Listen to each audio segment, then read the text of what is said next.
ஜீவநதி ஜீவநதி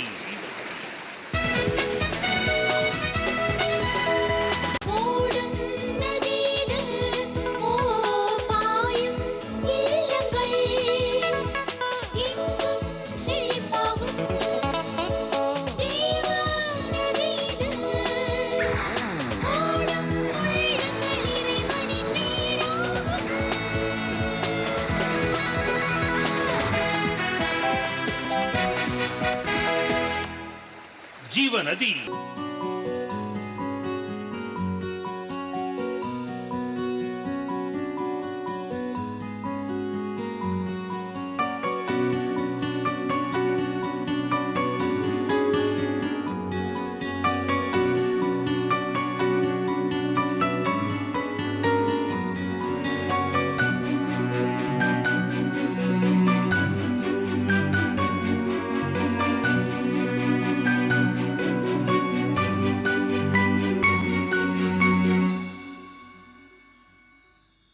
எந்த நிலையில் நான் இருந்தாலும் என்னை வெறுக்காதவர் என் இயேசு ஒருவரே, என் நேசர் ஒருவரே. எந்த நிலையில் நான் இருந்தாலும் என்னை வெறுக்காதவர் என் இயேசு ஒருவரே, என் நேசர் ஒருவரே. அனாதையாய் நான் இருந்தால் பலர் வெறுப்பார்கள், அனாதையாய் நான் இருந்தால் பலர் வெறுப்பார்கள். அன்பு வேண்டுமா என்று அலைய வைப்பார்கள், அன்பு வேண்டுமா என்று அலைய வைப்பார்கள். நிலையில் நான் இருந்தாலும் என்னை வெறுக்காதவர் என் இயேசு ஒருவரே, என் நேசர் ஒருவரே. எந்த நிலையில் நான் இருந்தாலும் என்னை வெறுக்காதவர் என் இயேசு ஒருவரே, என் நேசர் ஒருவரே.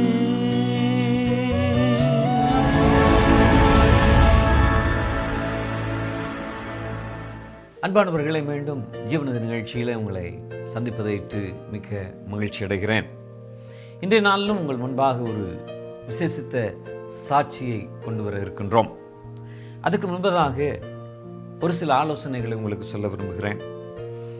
நீதிமொழிகள் 3ஆம் அதிகாரத்தில் நாம் வாசிக்கின்றோம், உன் சுய புத்தியின் மேல் நீ சாயாமல் உன் முழு இருதயத்தோடும் கர்த்தரில் நம்பிக்கையாயிருந்து உன் வழிகளிலெல்லாம் கர்த்தரை நினைத்துக்கொள், அப்பொழுது அவர் உன் பாதைகளை செவைப்படுத்துவார். இன்றைக்கு மனுஷனுடைய வாழ்க்கையில் அநேகர் தங்களுடைய சுய புத்தியிலே சாய்ந்து கொள்ளுகிறார்கள், தங்களுடைய உலக ஞானத்திலே சாய்ந்து கொள்ளுகிறார்கள், தங்களுடைய பணத்திலே சாய்ந்து கொள்ளுகிறார்கள், தங்களுடைய பெருமையிலே சாய்ந்து கொள்ளுகிறார்கள். இப்படி சாய்ந்து கொண்டு நடக்கும் பொழுது திடீரென்று அவருடைய வாழ்க்கையில போராட்டங்களும் மனிதனால் மீட்க முடியாத சூழ்நிலைகளும் வந்து விடுகிறது. அதனால்தான் வேதம் சொல்லுகிறது, உன் முழு இருதயத்தோடும் கர்த்தரில் சாய்ந்து கொள், உன் முழு இருதயத்தோடும் அவரை சார்ந்து கொண்டு உன் வழிகளில் எல்லாவற்றிலும் நீ அவரை நினைத்து கொள்ளும் பொழுது அவர் உன்னை நடத்துவார். இது என்னுடைய வாழ்க்கையில நான் பார்த்திருக்கேன், அநேகருடைய வாழ்க்கையில நான் பார்த்திருக்கிறேன். இன்றைக்கு உங்களுக்கு முன்பாக தமிழ் திரையுலகிலே பழம்பெரும் நகைச்சுவை நடிகராக இருந்த நாகேஷ் அவர்களை நாம் எல்லாரும் அறிந்திருக்கிறோம். அந்த நாகேஷ் அவர்களுடைய மகன் ஆனந்த் பாபு அவர்களுடைய வாழ்க்கையில கர்த்தர் செய்த நன்மைகளையும் அதனால் அவருடைய வாழ்க்கையில ஏற்பட்ட ஒரு மாற்றத்தையும் உங்களுக்கு சாட்சியாக வைக்கிறோம். இதை கேளுங்கள், சிந்தியுங்கள், செயல்படுங்கள். ஆண்டவர் உங்களுக்கு கிருபை தருவார். ஒரு நடிகனாக எவ்வளோ வாட்டி வந்து ஒரு 100 நாள் படங்கள் வந்து ஸ்டேஜ் ஏறி நான் வந்து ஷீல்டு வாங்கியிருக்கேன். அப்போல்லாம் வந்து ஒரு ஷோ ஆஃப் மாதிரி, புரியுதுங்களா, ஒரு என்ன சொல்லுவீங்க, ஒரு பந்தான்வாங்க. அந்த உடையில தான் இப்போ எனக்கு பந்தா இருக்குது, தவிர மனசில் கொஞ்சம் கூட பந்தா இல்லை. ஏன்னா என் மனசில் ஏசப்பா இருக்காரு. இது உண்மை. இதுதான் ஒவ்வொரு மனுஷனும், அதாவது கண்ணை மூடி தூங்கிட்டா காலையில் எந்திரிக்க போகிறோமான்னு தெரியாது, எவ்வளோ நேரத்தில் எந்திரிக்க போகிறோன்னு தெரியாது. ஆனால் தூங்கிட்டா பிச்சைக்காரனும் சரி கோடீஸ்வரனும் சரி ஒரே ஆளு தான். ஏசப்பா எல்லாரையும் பார்க்குறாரு, செல்லாங்க. ஏசப்பா எல்லாரையும் பார்க்குறாரு.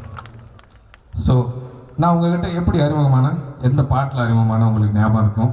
இதுலேயே எவ்வளோ போராட்டங்கள் தெரியுங்களா உங்களுக்கு, எவ்வளோ பேர் எதிர்ப்பு. ஆனால் அதுக்கெல்லாம் கர்த்தர் ஒரே ஒரு வார்த்தை தான் வச்சுருக்காரு.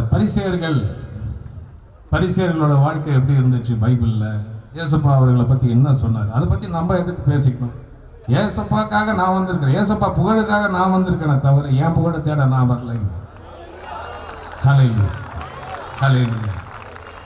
எனக்கே தெரிஞ்சோ தெரியாமலோ அந்த காலத்திலே வாழும் வரை போராடி வழி உண்டு என்றே பாடு நானே பாடியிருக்கேன் என்னோட டிஸ்கோ டான்சர் படத்தில். அந்த வழி ஏசப்பா வழின்னு எனக்கு இங்கே தெரியுது, இப்போ தெரியுது, உங்கள் மத்தியில் நான் சொல்கிறேன். இயேசு வல்லவர் என் வாழ்க்கையில் என்னெல்லாம் செஞ்சுருக்காரு. என் வாழ்க்கையில் எவ்வளோ எவ்வளோ பெரிய பெரிய விஷயங்கள் செஞ்சுருக்காரு. சின்ன சின்ன விஷயமா இருந்தாலும் அது ரொம்ப பெரிய விஷயம். ஆனால் இப்போ ஒரு குடும்பமாக நான் இருக்கேன். ஒரு பொண்டாட்டி, எனக்கு பொண்டாட்டி 4 பசங்க, 3 ஆம்பளை பசங்க, ஒரு செல்லக்குட்டி. ஆனால் எனக்குள்ள எவ்வளோ சந்தேகங்கள் என் வாழ்க்கையில். அந்த சந்தேகங்கள்லாம் மீறி எனக்கு எவ்வளோ சண்டைகள் நடந்திருக்கு வாழ்க்கையில். சின்ன சின்ன பிரச்சனையினால் மற்றவங்க நண்பர்கள் பேச்சை கேட்டு வெளியில் ஓடிடுது. இஷ்டத்துக்கு போய் இருப்பேன் என் வாழ்க்கையில். இந்த கெட்ட குமாரன் போல ஒரு வாழ்க்கை என் வாழ்க்கை. ஆனால் அந்த கெட்ட குமாரன் திரும்பி வரான் அப்பா வீட்டுக்குன்னு சொல்லும் போது அந்த அப்பா ஆல்ரெடி காத்துக்கிட்டு இருக்காரு. பைபிளில் படிச்சிருக்கிறோம். அந்த கெட்ட குமாரன் திரும்பி வரான், அப்பா வீட்டுக்கு போவோம், நம்ம பண்ணதெல்லாம் தப்பு அப்படின்னு சொல்லி திரும்பி வரும்போது ஆல்ரெடி அங்கே வெயிட் பண்ணிக்கிட்டு இருக்கார். அவனை அன்போடு அணைத்து வரவேற்க அந்த வாழ்க்கை என் வாழ்க்கையில் நடந்தது. ஹல்லேலூயா. சின்ன சின்ன விஷயங்கள். இப்போ நான் என்ன சொல்கிறேன், என்னுடைய ஒய்ஃபை அதாவது நான் வைக்கிறதா சட்டம், நான் இஷ்டத்துக்கு இருப்பேன், அது நீ எப்படி என்னை கேள்வி கேட்கலாம், இப்படியெல்லாம். இப்போ என்னன்னா அது மாதிரி எந்தமே ஒரு எண்ணம் இல்லை. அந்த மனசு அவ்வளோ வெள்ளையாக இருக்குது. நான் வைக்கிறது சட்டம் இல்லை, நீ என்ன சொல்கிற சொல்லுமா, என்ன சொல்கிறீங்க, என்ன பாப்பா பசங்களா, என்ன வேணும் உங்களுக்கு, என்ன சொல்கிறீங்க. இந்த அளவுக்கு ஒரு ஒரு ஒரு ஒரு அத்தாரிட்டி, ஒரு ஒழுங்கு என் வாழ்க்கையில் வந்ததுக்கு காரணமே ஏசப்பா தான். அது உங்கள் வாழ்க்கையில் வரணும்.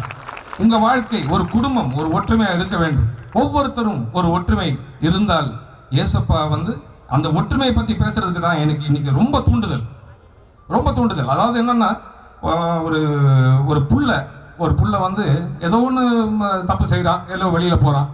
அப்போது வரும்போது அவனை கண்டிக்க வேண்டிய நேரத்தில் கண்டிக்கிறாங்க பெரியவங்க, இல்லைன்னு சொல்லலை. அதே சமயத்தில் அந்த பிள்ளைக்கு நான் இன்னைக்கு சொல்கிறது என்னன்னா, ஒரு பெர்மிஷன் கேட்டுட்டு வெளியில் போங்க, வாங்க அப்பாட்ட பேசுங்க, அம்மாட்ட பேசுங்க. மனசுக்குள்ள எந்த ஒரு கவலையாக இருந்தாலும் ஒளிச்சு வச்சுக்காதீங்க. அந்த தப்பு தான் நான் பண்ணியிருக்கிறேன். மனசுக்குள்ளேயே ஒளிச்சு வச்சுப்பேன், எதையுமே பேச மாட்டேன், வெளிப்படையாக பேச மாட்டேன். என் பொண்டாட்டிக்கிட்ட மனசுக்குள்ளேயே வச்சுக்கிறது. பழி வாங்கும் உணர்வு இருந்துச்சு என்கிட்ட. என்னடா இப்படி ஏன் இப்படின்னு அப்படியே ஒரு கதறிட்டு என் வாழ்க்கைக்குள்ள ஒரு பழி வாங்கவும் எண்ணம். இது ஒரு நேரம் வர நான் உன்னை கவனிச்சுக்கிறேன், மனசுலயே வச்சுக்கிட்டு எங்க என் இஷ்டத்துக்கு போக வேண்டியது. இதனால போய் பல நண்பர்களுக்கு சேர வேண்டியது, குடிக்க வேண்டியது, ஆட வேண்டியது, டிஸ்கோ போக வேண்டியது, அது போக வேண்டியது, இது போக வேண்டியது, பல சாக்குகள். நான் எனக்கே வளர்த்துக்கிட்ட சாக்குகள். இதெல்லாம் மனசுல நிம்மதி இல்லை. எனக்கு இது தேவை, அது தேவை, எனக்கு இதுதான் பிடிக்கும், அதுதான் பிடிக்கும். அப்படி ஒரு வாழ்க்கை, போலியான ஒரு வாழ்க்கையை வாழ்ந்து கொண்டு இருந்து ஏசப்பா என்ன பண்ணாருன்னா, ஒரு பெரிய அடி என் வாழ்க்கையில். ஒரு வாட்டி நியூ இயர் நம்ம வீட்டில் ஒய்ஃபு பசங்க எல்லோரும் சர்ச்சுக்கு போவாங்க. நானும் ஒரு வருஷம் போனேன் நியூ இயர் சர்ச்சுக்கு. கிறிஸ்மஸ்க்கும் சர்ச்சு போவோம். நியூ இயர் சர்ச்சில் விடியணுன்ற ஒரு வைராகியம் மிஸ்ஸஸ்க்கு இன்னும் இருக்குது. அவங்க பேர் சாந்தி. இந்த ஒரு நியூ இயர் எனக்கு ஏசப்பா தெரியறதுக்கு முன்னாடி நான் சொல்கிறது, ஒரு நியூ இயர் நான் ஏமாற்றிட்டேன் வீட்டில். ஆஸ் யூஷுவல் எல்லாரும் பண்ணுறது, நிறைய பேர் பண்ணுறது தான். உங்கள் எல்லாரையும் நான் சொல்லலை, ஆஸ் யூஷுவல் சில பேர் பண்ணுறது. வரமா நான் கோயிலுக்கு வந்து அப்புறம் சேர்ந்துக்கிறேன் அப்படின்னு சொல்லிட்டு கிளப்புக்கு போயிட்டேன். நேராக கிளப்பு எம்ஆர்சி கிளப் மெம்பர் அங்கே போயிட்டு எல்லாரோடையும் சேர்ந்து ட்ரிங்க்ஸ் சாப்பிட்டு ஊற்றடிச்சிக்கிட்டு வந்து படுத்தேன். அப்போ வந்து நம்ம வீட்டில் வந்து ஒரு 4-5 ரூம் இருந்தால் ஒரு ரூமில் வந்து தெரியாமல் வந்து படுத்துருது. நான் லேட் ஆகிடுச்சு, டிஸ்டர்ப் பண்ண விரும்பல அப்படின்னு சொல்லி வந்து படுத்துட்டேன். படுத்து எந்திரிச்சு பார்க்குறேன், பெட்டெல்லாம் எரியுதுங்க. அப்படியே பெட்டு எரிஞ்சிக்கிட்டு இருக்கு. என்னன்னு பார்த்தா அப்படியே இந்த சிகரெட்டை கையில் வச்சுட்டு அப்படியே படுத்துட்டு பெட் எரியுது. எந்திரிச்சு அந்த பெட்டை வந்து அணைச்சிட்டு வீட்டில் தெரியக்கூடாதுன்னா அது வந்து கவர்லாம் போட்டு போத்தி இதெல்லாம் ஒரு அதை நடிச்சுட்டு. ஏன்னா எப்படி இருந்தாலும் என்னதான் நான் ஒரு பிடிவாதக்காரன் கோவக்காரனாக இருந்தாலும் நான் என்ன வந்து விட்டு கொடுக்க விரும்பலை. என்னுடைய தப்பை வந்து காட்டிக்க ரெடியாக இல்லை. ஆனால் இன்னைக்கு வந்து உங்கள் முன்னாடி உங்கள் அத்தனை பேர் முன்னாடி என் தப்பை நான் வந்து உங்களுக்கு இவ்வளவு தைரியமாக சொல்கிறேன்னா, இந்த தப்பு உங்கள் வாழ்க்கையில் நடக்கக்கூடாது, நீங்கள் ஏசப்பா பிள்ளைகளாக இருங்கன்னு சொல்கிறதுக்கு தான் இந்த தப்பை நான் உங்களுக்கு சொல்கிறேன். அந்த பெட்டு அப்படியே எரிஞ்சிக்கிட்டு இருக்கேங்க. நான் வந்து அப்படியே இப்போ தண்ணியை எடுத்துகிட்டு வந்து ஊற்றி அந்த பெட்டை அணைப்பை நிறுத்திட்டு காலெல்லாம் பபிள்ஸ் ஆகிடுச்சு. இந்த மாதிரி எரிஞ்சு இந்த மாதிரி ரவுண்டாக பபிள்ஸ் மாதிரி ஃபார்ம் ஆகிடுச்சு. ஆனால் நடக்க முடிஞ்சது, எல்லாம் பண்ண முடிஞ்சது. இதை மறைச்சி வீட்டில் நான் வந்தேன், கோயிலுக்கு வந்தேன். அப்புறம் என்னாச்சுன்னா பேண்ட் போட்டிருந்தேன், ஒன்றுமே தெரியல, வீட்டில் ஒன்றுமே தெரியல, எனக்கு பெட் எரிஞ்சிருக்குன்னு வீட்டில் தெரியல. எல்லாம் 2 நாள். அப்போ எங்கிட்ட கொஞ்சம் அசிஸ்டன்ஸ் எல்லாம் இருந்தாங்க, வேலை பண்ணிட்டு. சில அசிஸ்டன்ஸு இந்த எழுதுறதுக்காக சில பேர், இந்த சினிமா சம்மந்தமாக இந்த டைலாக்ஸ் எல்லாம் எழுதுறதுக்கு சில பேர் இருந்தாங்க என்கிட்ட. அதில் ஒருத்தர் ரொம்ப நாணமோடு ஒரு மூளையை யூஸ் பண்ணி, இது வந்து இப்படி நீங்கள் டாக்டர்கிட்ட போயிட்டு இந்த சில்வர் எக்ஸ் ஆயின்மெண்ட் போட்டிங்கன்னா தீராது, நீங்கள் என்ன பண்ணணும், நான் ஒரு ஆளை கூப்பிட்டு வரேன்னு சொல்லிட்டு ஒரு அலுமினியம் பொட்டியை தூக்கிக்கிட்டு ஒரு டாக்டர் தான். அப்போ கூட பாருங்கள், எனக்கு என் வீட்டில் வந்து இப்போ நான் ஒரு கால் எடுத்து வச்சா கூட நான் வீட்டில் கேட்குறேம்மா நான் இங்கே போகலாமா, சும்மா எனக்கு தேவையில்லை இது. பட் நான் என் பொண்டாட்டிக்கு கொடுக்குற மரியாதை, என் பொண்டாட்டி எனக்கு ஏசப்பா கொடுத்தாரு, அதெல்லாம் எனக்கு இப்போ இவ்வளோ வருஷத்துக்கு அப்புறமா புரியும் ஒருத்தர். அதுக்காக தான் உங்ககிட்ட சொல்கிறேன், சீக்கிரம் புரிஞ்சுங்க அவங்கள, புரியுதுங்களா? அப்போது அந்த நண்பர் வந்து எனக்கு வந்து இந்த மாதிரி பண்ணணும் ட்ரீட்மெண்ட் சொல்லிட்டேன்னா, அவங்க ஒரு சேஃப்டி பின் வச்சு எல்லாத்தையும் குத்தி விட்டு ஒரு ரெட் கலர் ஆயின்மெண்ட் பூசி விட்டா படுக்க 9 மாதம் இப்படி அப்படி என்னால் திரும்ப முடியலைங்க. அதுக்கு நான் அப்புறம் வரேன், அந்த மேட்டர் நான் கொஞ்சம் நேரத்துக்கு அப்புறம் நான் சொல்கிறேன் உங்களுக்கு அது எப்படி நடந்துச்சு. ஸோ இந்த மாதிரி ஒரு விஷயத்தில் எவ்வளோ விஷயங்கள் எங்கே போகிறாங்க எல்லாம் யங்ஸ்டர்ஸ், எவ்வளோ யங்ஸ்டர்ஸ் இருக்காங்க வாழ்க்கையில், எங்கே போகிறாங்க பார்க்குறேன், பார்க்கில் இருக்குங்க. இவ்வளோ கேட்டால் அண்ணன் நீங்கள் பாடின பாட்டு சூப்பர் அண்ணன், என்னது காதல் கடிதம் பாட்டு ரொம்ப சூப்பர்ன்றாங்க. வெரி நான் தாண்டா உனக்கு வழிகாட்டி, என் நல்லதுகள்லாம் எடுத்துக்க மாட்டேன்றீங்க, ஏன் கெட்டது மட்டும் எடுத்துக்கிறீங்க? என்னதான் வந்துச்சுடா, என்னடா கேட்குற, என்னடா பண்ணுறேன்னா நான் ஏசப்பட்ட வேணேன். அப்பா ஏன்பா இந்த மாதிரி நான் பாட்டு தான் பாடினேன், அது ஒரு தனி ரசிமை, அது ஒரு தனி இது. சினிமானாலே ஒரு நடிப்பு தானே, அந்த நடிப்பை நீங்கள் ஏன் நிஜத்துக்கு கொண்டு வரீங்க? ஸோ நம்ம எதை வேணாலும், எந்த சிச்சுவேஷன் வேணாலும், எப்படி வேணாலும் மாற்றிக்கலாம், எப்படி வேணாலும் மாற்றிக்கலாம். நம்ம சிச்சுவேஷன் நம்ம மாற்றுறதுலாம் நம்ம கையில் தான் இருக்குது, உங்கள் கையில் இருக்குது எல்லாமே. மக்களை நான் சொல்கிறேன், உங்கள் கையில் இருக்குது. ஒரு 5 நிமிஷம் வேணாம், ஏசப்பா பார்க்குறவர், ஏசப்பா எல்லாத்தையும் பார்க்குறவர். நீங்கள் மறைஞ்சு போய் நீங்கள் ரூம்குள்ளே போயிட்டு நீங்கள் ஏதாவது ஒன்று கோவப்பட்டு உங்கள் செவுத்தை குத்துனாலும் அது ஏசப்பாக்கு தெரியும். அது ஒன்று நீங்கள் சொல்லிடுங்க, ஏசப்பாட்ட சொல்லுங்கள், அப்பா என்னால் முடியல, நீ தான் என் கூட இருக்கணும் அப்படின்னு ஒரு 2 செகண்ட். நீங்கள் மற்ற பாஸ்டருங்க மாதிரி சில பாஸ்டர்களுக்கெல்லாம் கொடுப்பன இருக்கு, 24 மணி நேரம் கூட முட்டி போடுவாங்க, மற்றவங்களுக்காக ஜெபம் பண்ணுவாங்க. இல்லை, உங்களுக்காக ஜெபம் பண்ணுறதுக்கு எவ்வளோ பேர் இருந்தாலும் உங்க ஒவ்வொருத்தரையும் ஏசப்பா கேட்கிறார். ஒரு 2 செகண்ட் மட்டும் நீங்க அந்த ஒரு முட்டி சும்மா இப்படி போட்டு ஏசப்பா நீ பார்த்துக்கோ என்ன, அவ்வளவுதான், இப்படி எந்திரிச்சிருங்க, தானா உங்களுக்கு நடக்கும், நல்லது நடக்கும். ஆமென். இது சத்தியம், இது நான் சொல்லல, கடவுள் வார்த்தை, கடவுள் வார்த்தை, சத்தியமா சொல்றேன். எவ்வளவு போராட்டங்கள், ஆனந்த் பாபு, நாகேஷ் பிள்ளை எல்லாம் இருக்கிறது. ஓ நோ நத்திங், ஒன்றும் இல்லை, ஒன்றும் இல்லை. ஆனால் என்கிட்ட இப்போ ஒன்றே ஒன்று தான் இருக்குது, அது எல்லாத்துக்கும் சமம், ஏசப்பா இருக்கார். ஒன்றும் புரியல எனக்கு ஒன்றுமே புரியல. ஏசப்பா ஏன்பா இந்த மாதிரி நடக்குது, ஏன் இப்படி என்ன நான் பேசுகிறாங்க, ஏன் இந்த மாதிரி ஆயிடுச்சு, அவ்வளோதான். ஒரு செகண்ட் போருங்க, அவர் அந்த ஆன்சர் எப்போ வருமோ அந்த ஆன்சர் வந்துச்சுன்னா உங்களுக்கு பக்காவாக வரும், அந்த மாதிரி ஒரு ஆன்சர். அப்படி ஒரு வெளிச்சத்தை கொடுப்பார், அப்படி ஒரு பதிலை கொடுப்பார், அப்படி ஒரு, அதாவது நீங்க உங்களுக்கு வாயே இருக்காது நன்றி சொல்றது, அந்த அளவுக்கு உங்களை காப்பாத்தார். ஸோ ஏசப்பா என் வாழ்க்கையில் அந்த முதல் அடி பெட்ல படுத்து இந்த மாதிரி போய் சொன்னதான். அப்போ எனக்கு இந்த 2 பிசியோதெரபிஸ்ட் இருப்பாங்க. பிசியோதெரபிஸ்ட் 2 பேர் இருந்தாங்க. எனக்கு நடக்க முடியாம இந்த வீல் சேரு அதெல்லாம் முடிச்சுட்டு தான் ஆதவன் பண்ணேன். ஆதவன் படம் பண்ணிட்டு நான் திருந்தலை. நல்லா யோசிச்சு பாருங்க, நான் திருந்தலை. ஆதவன் படம் பண்ணி முடிச்சுட்டு நான் பாட்டுக்கு என் இஷ்டத்துக்கு நான் இருந்தேன். எல்லா கோயிலுக்கு போவேன், நண்பர்களோட பேச்சு கேட்டு வேணும்ட்டு என் பொண்டாட்டியோட சண்டை போட்டுட்டு, அப்படியா கிறிஸ்துவர் நான் பெரியவரா, அவ்வளோ பெரிய ஆளா அவரு, இல்ல என் இஷ்டம் தான், ஏன் என்ன இறக்கிட்டார், ஏன் எனக்கு படம் கொடுக்கல, இப்படியெல்லாம் கேள்வி, இப்படியெல்லாம் எனக்குள்ள கேள்விகள். ஏன் எனக்கு படத்தை கொடுக்கல, ஏன் என் நேரம் நல்லா இல்லை, நேரத்தை நம்பி இருந்தேன், ஏன் என் நேரம் நல்லா இல்லை, எதுக்கு எனக்கு இவ்வளோ பேரும் புகழ கொடுத்தாரு. ஒரு 10-15 வருஷத்துக்கு முன்னாடி நான் இருந்த ஒரு டிஸ்கோ டான்சர், நான் என்னுடைய ஸ்ப்ரெட் ஒரு 75 படத்துல இன்னைக்கு ஒரு 20 வருஷம் ஆகி கூட நான் மக்கள் மத்தியில் இருக்கிறேன். என் பேரை கொடுத்திருக்காரு, என் பேரை ஞாபகம் வச்சிருக்காங்க மக்கள், ஆனா எனக்கு படத்தை ஏன் கொடுக்கல, கோபம். அப்போ எனக்கு வயிற்றுல ஒரு உடனே வயிறு பஸ்ட் ஆகி ஹால் இந்த சைஸ் இருக்கும் என் வீட்டுல, எப்படி உருள்றது. அப்போ என் பொண்டாட்டி கூட்டிட்டு போய் ஹாஸ்பிட்டலில் சேர்த்து, அசோக் டாக்டர் கிட்ட சேர்த்து இம்மிடியட்டா ஆப்ரேஷன். அதையும் மீறி வெளியில ஒரு 2 நிமிஷம், ஏன் ஏசப்பா என் வாழ்க்கையில் இப்படி நடக்குது அப்படின்னு சும்மா 2 நிமிஷம் மட்டும்தான் கண்ணை மூடினேன். அப்ப சொன்னார், அப்ப என்கிட்ட ஒரே வார்த்தை சொன்னார், ஏசப்பா உண்மையை பக்கத்திலேயே வச்சுக்கிட்டு நீ எங்கெங்கேயோ போய் தேடிக்கிட்டு உன் வாழ்க்கையில என்ன தேவை உனக்கு அப்படின்னு கேட்டார். நான் உனக்கு என்ன கொடுக்கல, உனக்கு பணம் கொடுக்கலையா, ஒரு பேரும் புகழும் கூட ஒரு அப்பா சேர்த்து வச்ச சொத்து கொடுக்கலையா, எல்லாத்தையும் இழந்த, எல்லாத்தையும் பண்ண. உனக்கு சுற்று வட்டாரத்தில் இருக்கும் அத்தனை பேர்களும் பெரியவர்கள், அத்தனை பேரும் பெரியவர்கள், நடிகர்கள், பொலிட்டிஷியன்ஸ், பெரிய பெரிய ஐபிஎஸ் ஆபீசர்ஸ், ஐஏஎஸ் ஆபீசர்ஸ், இவ்வளவு பேரும் உங்க ஃப்ரெண்ட்ஸா நான் கொடுத்தேன், எது நான் உனக்கு கொடுக்கல, எது நான் உனக்கு கொடுக்கல என கேட்டார்.